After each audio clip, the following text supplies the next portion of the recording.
কাঁঠালের পিস দিয়ে আজকে অন্য রকমের করে একটু ভর্তার রেসিপি তোমাদের সাথে শেয়ার করব। তার জন্য কাঁঠালের পিসগুলোকে একদমই পাতলা পাতলা করে কেটে নিয়েছি, কাটার মানে সেদ্ধ হওয়ার সুবিধার্থে। এখন আমি যেটা করব, অল্প কিছুটা তেলে কাঁচা পাকা মরিচ দিয়ে বেশ ভালোভাবে ভেজে নিব। সুন্দর করে ভেজে নিয়ে তাতে গোটা রসুন দিয়ে দিচ্ছি, তাতে পেঁয়াজ কুচি হালকা একটু সটে করে নিয়ে তাতে অনেকগুলো চিংড়ি শুটকিগুলো থেকে অবশ্যই পানি চিপে চিপে নিংড়িয়ে নিতে হবে। দারুণ একটা গন্ধ ছেড়ে দিলে এই পর্যায়ে দিয়ে দিচ্ছি ধুয়ে রাখা কাঁঠালের পিস, হাফ চামচের মতো হলুদ গুঁড়ো, স্বাদ মতো লবণ। বেশ কিছুক্ষণ সময় ধরে ভেজে নিয়ে তাতে অল্প কিছুটা পানি দিয়ে দিচ্ছি কাঁঠালের পিসগুলো দ্রুত সেদ্ধ হওয়ার জন্য। তো সেদ্ধ হয়ে গেলে এখন আমি যেটা করব, পাটানোড়ায় বেটে নিব।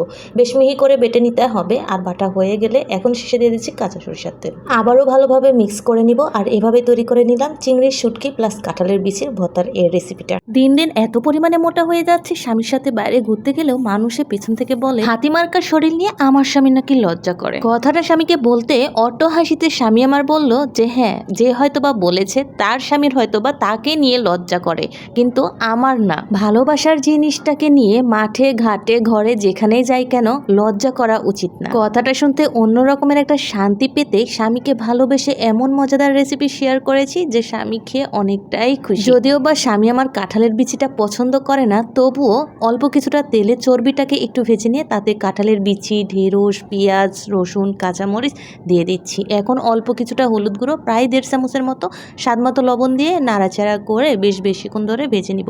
একবার শুধু ঢাকনা দিয়ে ঢেকে দিয়েছিলাম, এর পর্যায়ে আর ঢাকনা না দিয়ে কিছুক্ষণ পর পর নাড়াচাড়া করে নিব। শেষের দিকে অল্প কিছুটা ঢাকনা দিয়ে ঢেকে, কাঁঠালের বিচিটা যেহেতু একটু শক্ত, সেদ্ধ হতে সময় লাগবে। এই তো তৈরি হয়ে গেল মজাদার রেসিপি।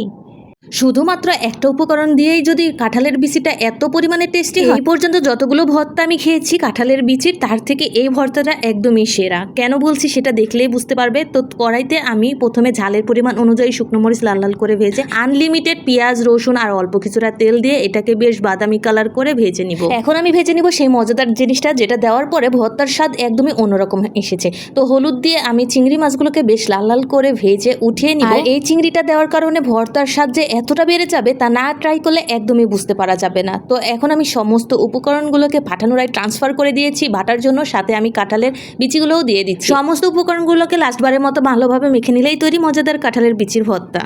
প্রচণ্ড গরমে অস্থিরতা কাটিয়ে রুমঝুম বৃষ্টিতে মনটা একদমই শান্ত হয়ে গেল। তবে তার সাথে তো পেটটাকেও শান্তি করতে হবে। তার জন্য ঝাল ঝাল করে শাক ভাজি করব। কাঁচামরিচ, লবণ আর অল্প কিছুটা হলুদ দিচ্ছি। তবে অনেকেই কিন্তু শাকে হলুদ দেয় না। তবে আমার শাশুড়ি একটা কথা বলে যে হলুদ দিলে শাকের দোষ কাটে, সেজন্য আমার এখনো শাকে হলুদ দেওয়া হয়ে যায়। তবে আমি একটা জিনিস বুঝি না, যে শাকের কি হাত পা আছে না নড়াচড়া করতে পারে, যে শাকও ভুল করতে পারে। যাই হোক, এদিকে আমার শাকটাকে সেদ্ধ করে নিয়ে একটা শুকনো মরিচ ভেজে কাঁচামরিচ, পেঁয়াজ আর রসুন ভেজে নিব একদম বেরেস্তা করে। তারপরে সেদ্ধ করে রাখা শাকটা দিয়ে নাড়াচাড়া করেই নামিয়ে নিলেই তো মজাদার শাক ভাজা।